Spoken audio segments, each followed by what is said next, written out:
दर्पण के बारे में हम कुछ महत्वपूर्ण शब्द के बारे में जानेंगे कि आगे अध्ययन में उनका जो भी शब्द हमारे सामने आते हैं उनका अर्थ क्या होगा, है ना।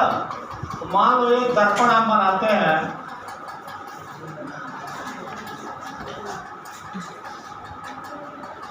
हम बना रहे हैं अवतल दर्पण।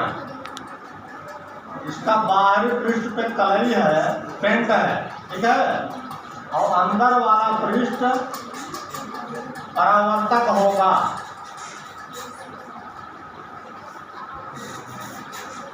अंदर वाला पृष्ठ कैसा है? परावर्तक है ना।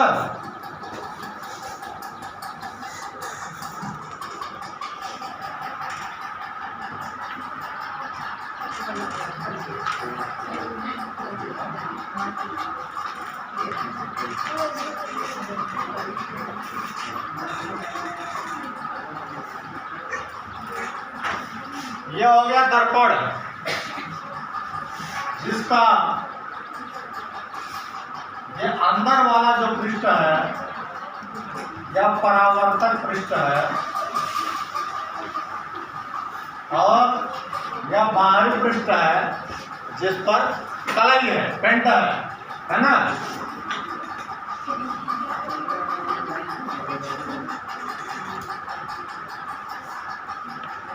अब देखो ये दर्पण है तो इसका कहीं ना कहीं केंद्र बिंदु होगा ना, सेंटर पॉइंट, इसका मध्य। किसी भी वस्तु में कोई भी वस्तु हुआ उसका मध्य बिंदु होगा, है ना, उसके सिरा होगा। अगर गोलाकार है तो उसका सिरा नहीं होगा लेकिन मध्य बिंदु तो होगा, है ना। ये दर्पण हम क्या मान के चल रहे हैं? क्या गोली दर्पण है ऐसे, मतलब यह दर्पण गोले का भाग है, ठीक है। यह गोले का भाग है, इसका सेंटर पॉइंट कहाँ होगा? केंद्र बिंदु। यह मान लो केंद्र बिंदु है, ठीक है। तो दर्पण का केंद्र बिंदु क्या कहलाएगा? दर्पण का ध्रुव कहलाता है, ध्रुव।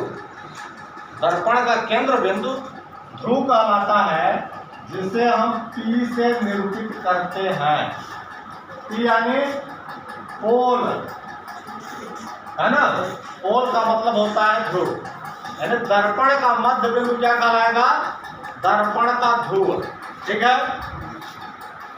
और दर्पण के ध्रुव से होकर यानी परावर्तक पृष्ठ की तरफ जाने वाली रेखा, दर्पण के ध्रुव से रेखा खींचो। दर्पण के ध्रुव से परावर्तक पृष्ठ की ओर जाने वाली रेखा या दर्पण का मुख्य अक्ष कहलाती है, ठीक है। यह क्या हो गई?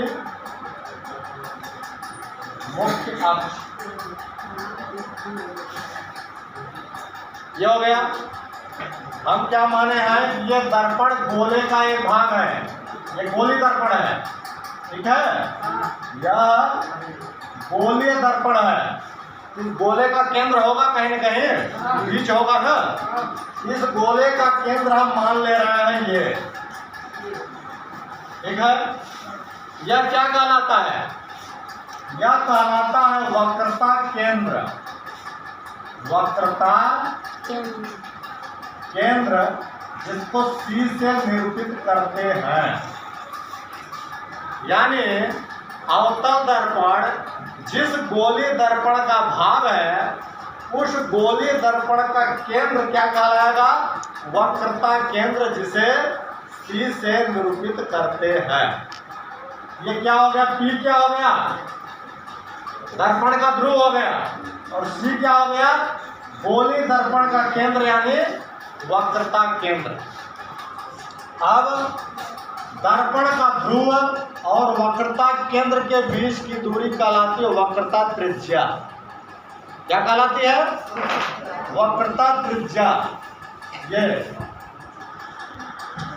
दर्पण के ध्रुव और वक्रता केंद्र के बीच की दूरी कहलाती है वक्रता त्रिज्या, जिसे R से निरूपित करते हैं, कैपिटल R। ये क्या कहलाएगी? ये क्या कहलाता है? वक्रता त्रिज्या कहलाता है। ठीक है। अब R जो हो गया वक्रता त्रिज्या हो गई, है ना। इसका आधा होता है दर्पण का मुख्य फोकस। इसका आधा क्या होगा? P और C के बीच की जो भी दूरी है उसका आधा यहाँ होगा ये। इसको हम निरूपित करते हैं F से, F यानी मुख्य फोकस। तो मुख्य फोकस क्या होता है? मुख्य फोकस वक्रता त्रिज्या का आधा होता है ना।